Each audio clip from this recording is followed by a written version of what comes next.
हरे कृष्णा। अक्सर हमारे मन में यह प्रश्न उठता है, क्या भगवान हमारी प्रार्थना सुनते हैं?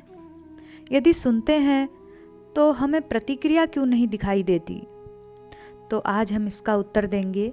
भगवान अवश्य हमारी एक एक प्रार्थना को स्वीकार करते हैं।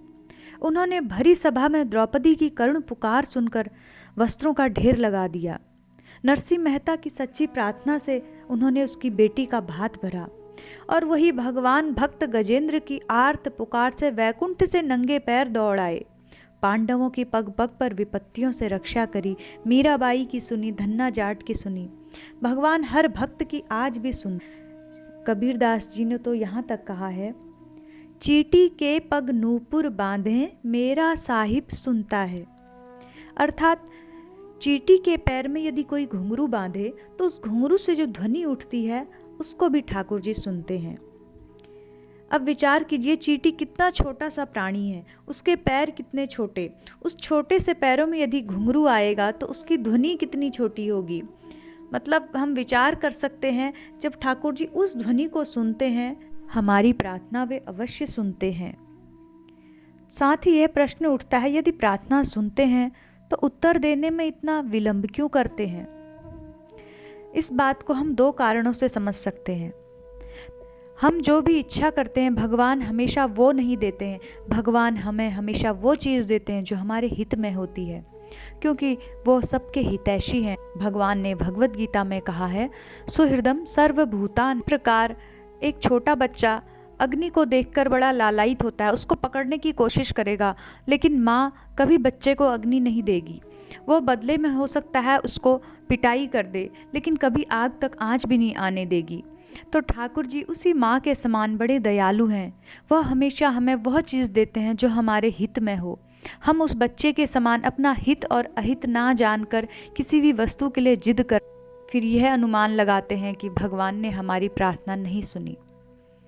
वास्तव में भगवान हमारी प्रार्थना सुन रहे होते हैं, लेकिन जब जिस वस्तु की हमें आवश्यकता होती है वो एक अच्छे माता पिता के समान हमें तभी वह वस्तु देते हैं। दूसरा कारण यह है, कई बार भगवान को हमारे द्वारा अर्पित की गई प्रार्थनाएं इतना आनंद देती हैं, तो भगवान वो प्रार्थनाओं को सदैव सुनना चाहते हैं। इसलिए भगवान प्रतीक्षा करते हैं, यदि हमारी इच्छा पूर्ण कर दें, शायद हम उन्हें प्रार्थना अर्पित करना बंद कर दें या कम कर दें, लेकिन ठाकुर जी सदैव हमारी प्रार्थना सुनने को लालायित रहते हैं।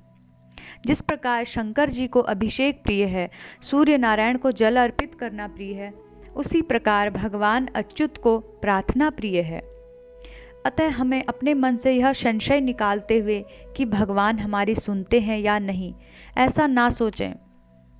अतः हमें इस विश्वास के साथ कि भगवान हमारी प्रत्येक क्षण हर प्रार्थना को सुन रहे हैं, प्रतिदिन उन्हें कुछ ना कुछ प्रार्थना अर्पित करनी चाहिए। जो हमारे हित में होगा वह अवश्य देंगे। एक दिन एक भिखारी एक सेठ के द्वार पर भीख मांगने गया, तो वह बड़े मधुर स्वर में गाना गा रहा है और साथ में भिक्षा मांग रहा है। भीतर सेठानी उसको सुन रही है, लेकिन वो भिक्षा हाथ में लिए हुए है, बाहर देने नहीं आ रही है। तो साथ में सेठ खड़ा उसको कहता है, भिक्षा क्यों नहीं देती है? तो वह कहती है, यदि मैं इसको ये भिक्षा दे दूंगी तो इसे लेके चला जाएगा, लेकिन इसका जो गाना है वो मुझे बहुत अच्छा लग रहा है, तो इसको सुनना चाहती हूँ मैं, इसलिए मैं विलंब कर रही हूँ देने में। उसी प्रकार ठाकुर जी भी हमारे द्वारा अर्पित की गई प्रार्थना को बड़े प्रेम से स्वीकार करते हैं। हमें इसलिए प्रतिदिन बड़े भाव से ठाकुर जी को प्रार्थना अर्पित करनी चाहिए। हरे कृष्णा।